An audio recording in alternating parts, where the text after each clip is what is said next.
So here we are at Bushliner up in Washington. This is Kyle, everybody knows Kyle, Jason, Cisco, and here we've got a plane that is partway through the upgrade process of remanufacturing back to as good as, better than new. So if we could go over some of the details of what's involved in it, for everybody watching, it would be great. Okay, so as you mentioned here, we're remanufacturing, so we've taken this all the way down. Every component, every fastener, and everything has all been completely stripped. We've got all new skins. What could be salvaged has been inspected and checked, re-chemically finished, and then corrosion preventative, all brought up to current technologies and everything. As you can see, everything is all primered green here, and in a lot of cases, since this will be a seaplane, will be enameled also for corrosion prevention. We are adding in structure that was not there before. There was a lot of old structure, like this is a 1959 180B. So back then their structural members longitudinally were non-continuous, and so we've added continuous structural members in the keel and all the way along the sidewalls.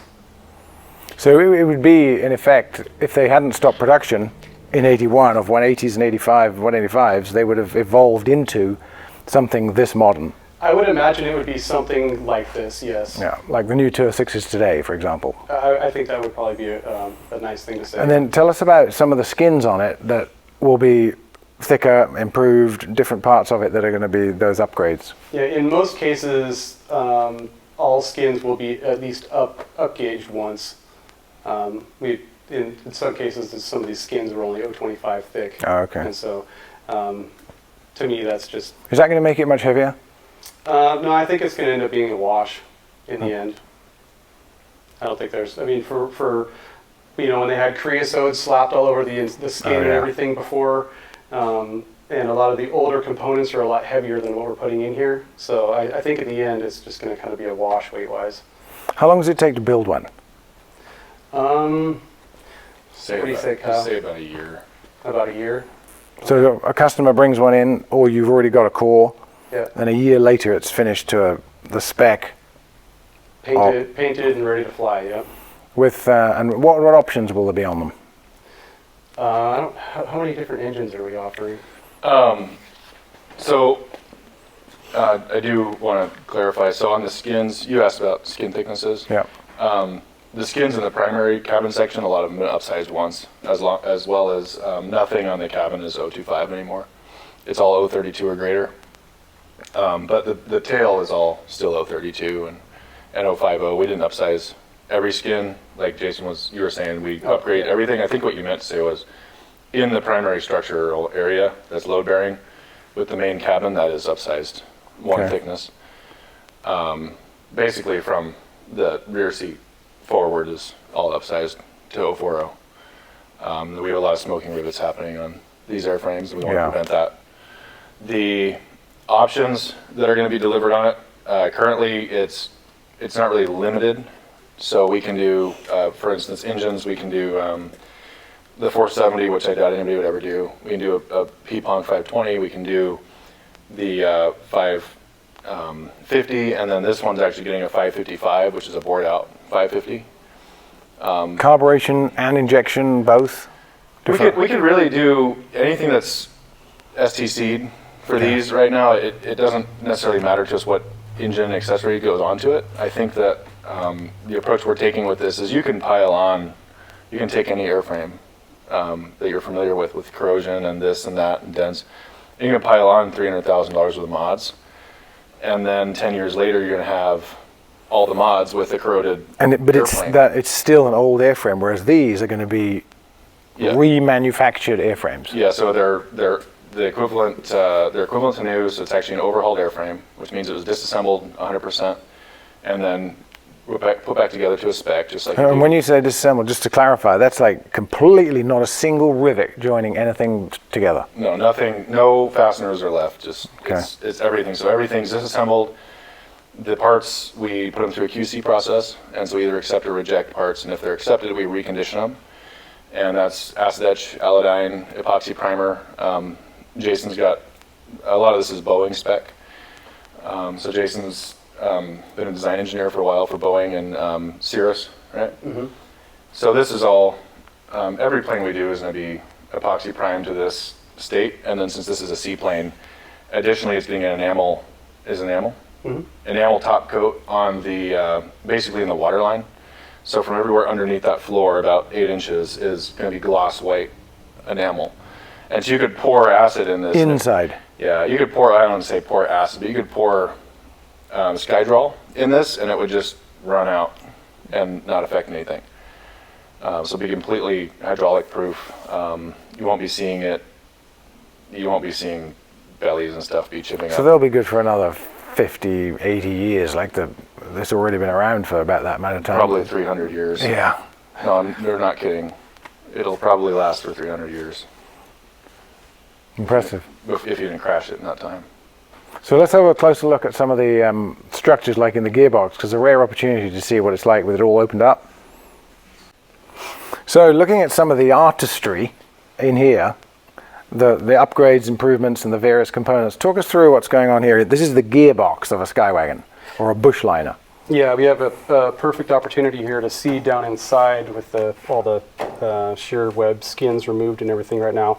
And you can see we've added the P-Punk reinforcement here and here, and the landing gear fittings that are in here are all brought up to current corrosion preventative with the chemical conversion on the aluminum and the primer and the enamel on there. So these are very, very long lasting parts. And then all of the hardware is brought up to current standards. So you won't find any old hardware in here. This is all brought up to current manufacturing standards. How much stronger are those bolts and nuts?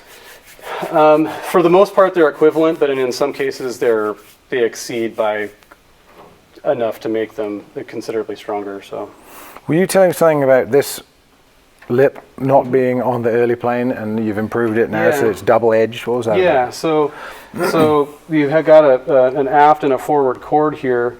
And then there's also an internal cord that's off those. And the way that Cessna had originally installed this shear web onto this torque box, this leg and this leg here weren't even fastened to the shear web. So they weren't picking up load.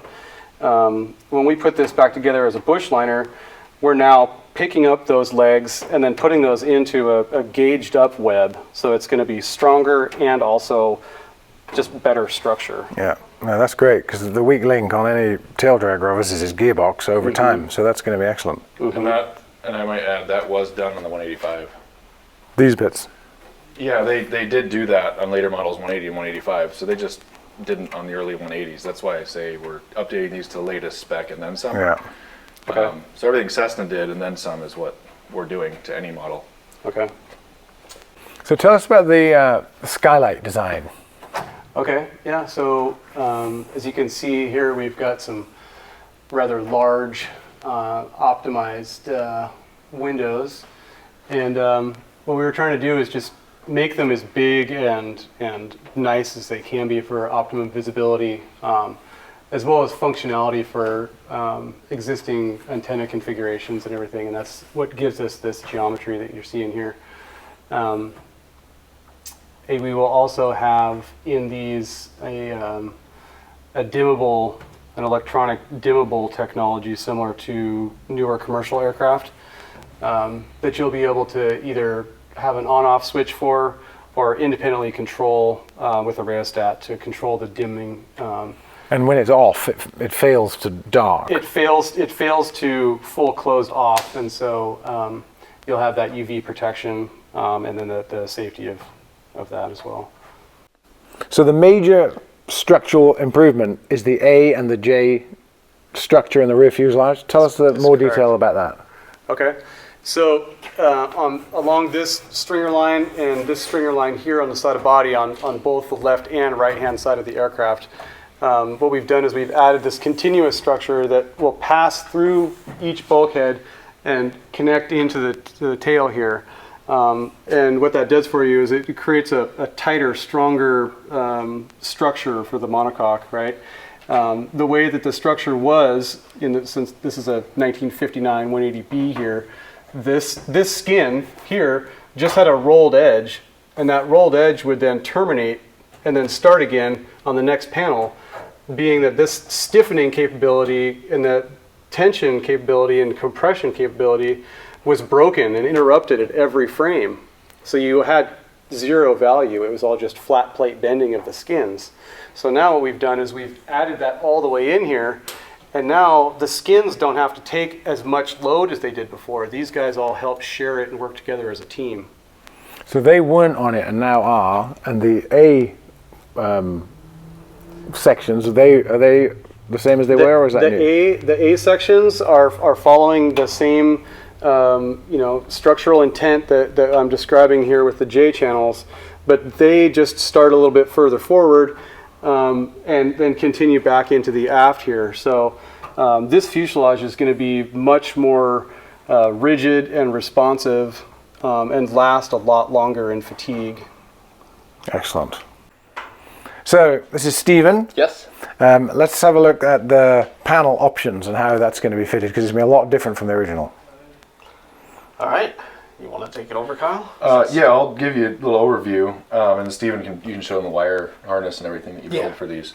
So this is a billet machined 3/4 inch billet machined at 6061 T6 panel, and there's some unique features we incorporated into this to solve some problems without making it too complicated. The first hurdle with this was the modern PFDs like the G3X and the Dynon and the G500 TXI would not fit in the existing airframe. They'd fit better in a 185, but that is a different panel. And as well as our goal is to be able to replace every part, not really care what we start with as an airframe, we had to make a panel. So we changed the profile of this. We raised from the original early model 180, we raised this up about 1.25 inches. This stayed the same. The profile was raised about 1.25 inches on the corner. This stayed the same, but we just lost the tangent. So people go, oh, you're going to lose visibility and stuff. And all you're really going to lose visibility of is the little handle on the boot cowl or some of the cowling. You're not losing it. You're actually, and if you put this in a 185, it was this profile and it came around like a radius like this. You're actually gaining in this area. Right. And then we had to make it universal. So this will fit any 180, early 182 or 185. Really being these dimensions are the same, and these dimensions are very similar. Does it bolt to the attach points that are in the planes at the moment? Yeah, so you take the entire panel frame assembly out and cut that top skin out around the windshield, and then you bolt this in, put on a new adapter piece. And so we've got a few things here. We have different adapter plates here for what kind of cowl flaps they have, if any, or an early 182 or a later early one would have electric flaps in this position. We've got all the control holes. We've got a spot designated in the correct location for amphibious gear or skis for landing gear selector. We've got circuit breakers. We've got 2 glove boxes. If somebody has more circuit breakers on this, we have an insert that does away with this glove box and just expands the circuit breaker bay. So we've got it really universal, and the goal is that you'll change, because people are cutting panels and grinding things around, and the goal is you put the frame in and that's what's going to stay.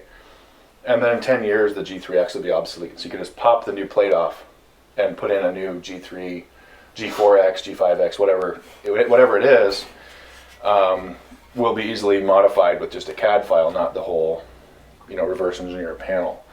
So this example is for the B model out there, and it has the high T yoke in it. Right. And this is the panel plate for it.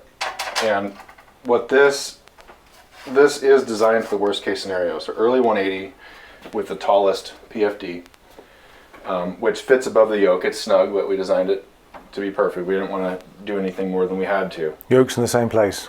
Yokes are in the same place. We didn't want to get into control system modifications with this. Just it's another certification tier that we didn't really want to mess with. It was already complicated enough for certification, and we just really opted not to. That way you're telling people just do a structural mod, not have to re-rig everything and troubleshoot that. Bolt in. this is a bolt-in thing, and so the plan actually, and I'll turn it over to Steven here, is we'll be able to send this out with all the circuit breakers pre-wired to a plug, all the switches pre-wired to another plug, all in a receptacle mounted behind this glove box. And then the avionics will be pre-wired in this, and then you can put them in and plug that in. So it shouldn't be, there'll be a few wires to crimp and terminate and stuff, but not 500. Right. You know. Excellent. So this is an example harness. Tell us about that. So what we do is we try to make it also, it's a kind of a plug and play type of thing where we have all this stuff all pre-wired, and I go through and I label every wire, its location and where it goes to. So there's really no issues with Right. trying to find it if in case you have to replace one of the switches or anything on here. So what we do is we have our our circuit breaker switches, as well as other switches that control miscellaneous items throughout the cabin on this one panel, which is located right here. Plug and play. All right, so for the plug and play feature that we have here is instead of having to crawl underneath the dash with a flashlight, Oh yeah. you know, trying to Lie on your back. do all that, lie on your Yeah. back and all that, it's just a simple, so this glove box will sit right here, and then this panel will have a connector in it like this, and then as we put everything all in together, this one will go in.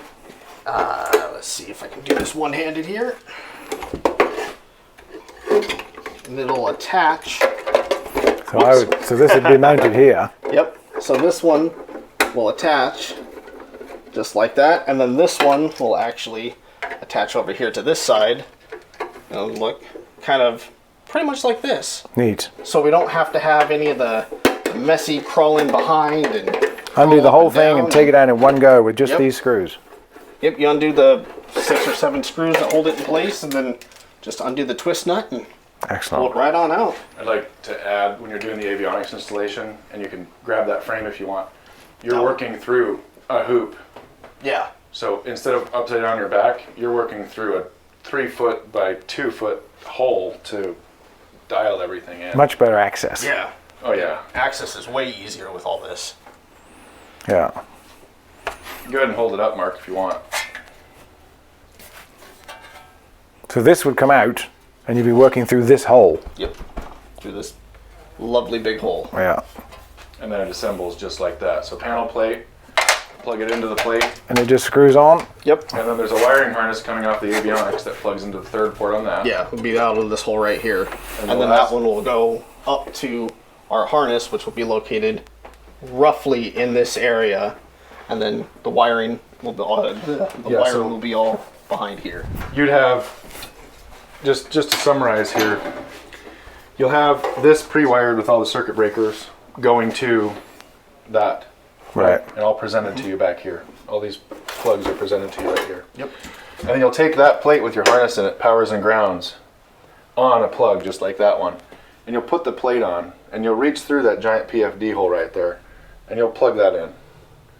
And then you'll put in your avionics, tidy anything up, install the radios in their trays, attach that plate with the screws, and now you don't have any access anymore. You just close it up, and then that switch plate, you reach the switch plate hole, put on those 2 cannon plugs, and then you push the switch plate in, and that's about it. Perfect. And that's way better than being on your back. Oh, yeah. Or working through a little 3-inch hole like this to try to get And stuff. that whole center stack structure's gone. And that's all gone, and this is structural. Right. Like this without that is not structural. So you know the old Cessnas, the rubber mounts that sag on the dash, gone. Well, that's because those frames were structural independent of the plate that went on them. Right. Because that plate had to be shock mounted. So now we have a lighter frame that it doesn't need to be structural and there's no load on it, right? Like it's not flying. There's no V-brace hitting it right now. Right. So we can work on it and then just put the plate on it. I mean, that's 1/8 inch, right? It's very heavy duty. But all the V-braces still fit. And then, can you hold that up, Stephen? I'm Yeah. going to show him the carbon fiber glare shield. Ooh. So we've got, AC23 states that you need to have the placards illuminated, but you're not allowed to see the LED. You can't see what's emitting the light. You can see the cast, Right. but not the actual light emitting diode. So that led us to develop this vacuum molded carbon fiber glare shield. And this is form fit to this. Perfect. And I'll show you that E model out there has it installed. And we cover this in leather, but we can hide the lights up behind this, which also provides rigidity for this, so it'll always maintain its shape. Nice. And it's incredibly light. It'll cut you, careful, but it's very light. Light and strong, modern Very technology. light and strong. Excellent. And it actually fits, right? It's not. And I think the funniest complaint I had received when we started conceptualizing this was, we're raising the thing by 1 1/8 or 1 1/4. And you look at these guys who are saying this, and it's all, I mean, I understand all the opinions, but then you look at them with a 3-inch overstuffed glare shield on it. Yeah. Sure, your radius comes down like this, but you're stuffed up out to here. And so this is wafer thin, put some leather on it, and it'll look great and accommodate everything. Yeah. Clean cut, modern, strong, functional. So Mark, this is the carbon fiber glare shield covered in leather and orange upholstery, or orange stitching to match the... With a V-brace fitted. Yep, with the V-brace fitted. So this is the panel frame here. We got a new stainless steel cowl flap lever to match the shafts and controls here. Clean. These are all McFarlane, plug for them. They make amazing stuff. We don't use anything but them. And these just control your cowl flap cables like they were. And this again, this is actually a Dynon screen fit above the T-yoke in there. And in this panel, we split it in half to provide him an option for future expandability. Oh, okay. So he only has to change half of it. Well, you can change left, right, or center. Oh, so this would be a center stack as well? Yeah, so because of the Dynon and some constraints that are there, we have this insert so that he can expand. I mean, you see a line here, he wants to add a GPS navigator at some point in the future. And so that'll allow him to add that without redoing the panel again, like actually redoing anything, just this will have screws on it. So this just stays and you just work up here? This stays, you work up here, you can work this big open hole. We're changing cables out right now in it. Their access isn't a problem. We're not upside down. Yeah. We're spoiled here, so. And that looks great. Thank you. So this is Mark at Skywagons University, visiting Bushliner with all the guys.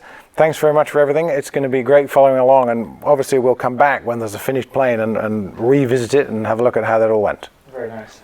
Thank you. Thanks for coming. Yeah.